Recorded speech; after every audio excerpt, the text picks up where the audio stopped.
नमस्कार दोस्तों, आपका हार्दिक स्वागत है हमारी YouTube channel world epic fact में। अगर मेहनत, लगन, विश्वास और इच्छा है तो कुछ भी पाया जा सकता है। इतिहास गवाह है कि जितने भी प्रभावशाली हुए, उन्होंने अपने मेहनत के दम पर अर्श से फर्श तक का सफर संघर्षों की चिड़िया चढ़कर ही पूरा किया है। इंसान जब खुद को पहचानता है, खुद में झांकता है, खुद ही सुनता है और फिर वह अपने लक्ष्य की तरफ बढ़ता है तो एक मिसाल ही कायम होती है। वैसे तो कई लोग जिनके सफलता को सलाम किया जाता है, पर इनमें से भी कुछ ऐसे होते हैं, यानी इतने खास कि लोग सोचने पर मजबूर हो जाते हैं कि वाकई मेहनत से सब कुछ संभव है।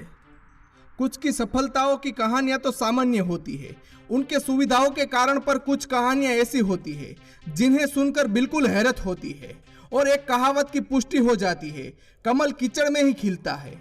तो ये संघर्ष की कहानी भी ऐसी है जिसकी जगह कोई और नहीं ले सकता। यह कहानी एक ऐसे शख्स की है जिसने जिंदगी में कठिन परिश्रम और अपनी काबिलियत के बल पर दुनिया के शीर्ष कारोबारियों की सूची में शामिल हो गए हैं। मजदूर के इस बेटे ने अपने करियर की शुरुआत दुकान में झाड़ू लगाकर शुरू की थी। इतना ही नहीं, इस शख्स ने अपनी भूख मिटाने के लिए कई घंटों तक कतार में खड़े रहकर मुफ्त भोजन का सहारा लेना पड़ा था। लेकिन सारी मुसीबतों का डटकर मुकाबला करते हुए इसने दुनिया के सामने एक ऐसे प्रोडक्ट को पेश किया जो 5 साल के भीतर ही प्रो औद्योगिक उद्योग के शीर्ष खरबपतियों की कतार में शामिल हो गए। जी हाँ, हम बात कर रहे हैं नेटवर्किंग साइट व्हाट्सएप सह संस्थापक जेन कुम की। युवा पीढ़ी के लिए व्हाट्सएप कोई अनजाना नाम नहीं है। इसकी लोकप्रियता का अंदाजा इस बात से लगाया जा सकता है कि अपनी शुरुआती के महज 5 सालों के भीतर ही इसने 45 करोड़ यूजर्स हो गए थे। और सबसे बड़ी बात यह है कि इस ऐप पर विज्ञापनों के लिए कोई जगह नहीं है। इसका रेवेन्यू मॉडल पूरी तरफ से सब्सक्रिप्शन पर आधारित है। सफलता की लगभग हर कहानी के पीछे संघर्षों की दास्तां छिपी होती है। व्हाट्सएप के संस्थापकों जेम कुन और ब्रायन एक्टर ने भी ये दौर देखा है। जानकर हैरानी होती है कि जिस फेसबुक ने अरबों डॉलर में इनकी कंपनी का अधिग्रहण किया है, उसी ने एक समय उन्होंने अपने यहाँ नौकरी देने से इनकार कर दिया था। सोशल नेटवर्किंग की दुनिया में क्रांति लाने वाले कुम का जन्म यूक्रेन के शहर कीव में 14 फरवरी 1977 को हुआ था। 16 साल की उम्र में मजबूरी में अपने पिता को छोड़कर माँ और दादा दादी के साथ अमेरिका चले गए थे। सोवियत संघ से मिले नोटबुक का इस्तेमाल कर उन्होंने अपनी प्रारंभिक शिक्षा प्राप्त की। बुरी आर्थिक हालतों को देखते हुए उन्होंने एक किराए की दुकान में झाड़ू लगाने का काम शुरू कर दिया। इसी बीच उसकी माँ को कैंसर से पीड़ित हो गई। माँ को सरकार से मिले इलाज के भत्ते से कुछ पैसे से उन्होंने किताब खरीदकर कंप्यूटर नेटवर्किंग साइट का ज्ञान हासिल किया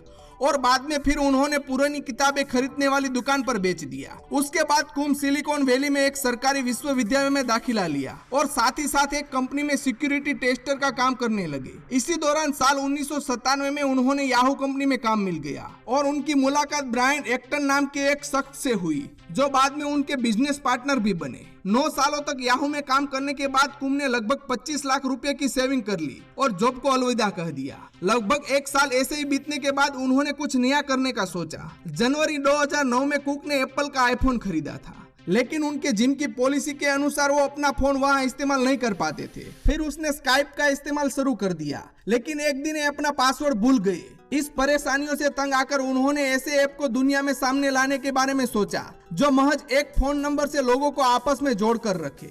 उन्होंने अपने मित्र एक्टन को अपने आइडिया के अवगत कराया और फिर दोनों ने मिलकर व्हाट्सएप पर काम करना शुरू कर दिया। साथ ही साथ दोनों को किसी अच्छे कंपनी में जॉब की तलाश कर रहे थे, किंतु फेसबुक और ट्विटर जैसी सारी कंपनियों ने उन्हें नकार दिया। अपनी योग्यताओं को नकारता देख उन्होंने अपनी हिम्मत नहीं हारी और मेहनत के साथ लग गए अपने काम में ताकि लोगों को अपने कार्य के जरिए जवाब दे सके। मुसीबतों ने इन्हें अपने भावी प्रोजेक्ट को लॉन्च करने की दिशा में और मजबूती दी। इसी दौरान याहू ने कुछ पूर्व अधिकारियों में उसके प्रोजेक्ट में फंडिंग करने की इच्छा जताई। फिर सबने मिलकर दुनिया के सामने व्हाट्सएप का कॉन्सेप्ट पेश किया। साल 2010 की शुरुआती दिनों में लॉन्चिंग के बाद कंपनी ने $5000 प्रति माह की आमदनी कमाने लगी। हालांकि यह काफी कम थी, लेकिन साल 2011 में इस ऐप सफलता की ऐसी उड़ान भरी कि उस वक्त की सबसे लोकप्रिय सोशल नेटवर्किंग साइट फेसबुक के संस्थापक जुकरबर्ग को भी सदमे में डाल दिया। उसके बाद कुम ने कभी पीछे मुड़कर नहीं देखा। साल 2014 में व्हाट्सएप की शानदार सफलता से हैरान होकर फेसबुक के सीईओ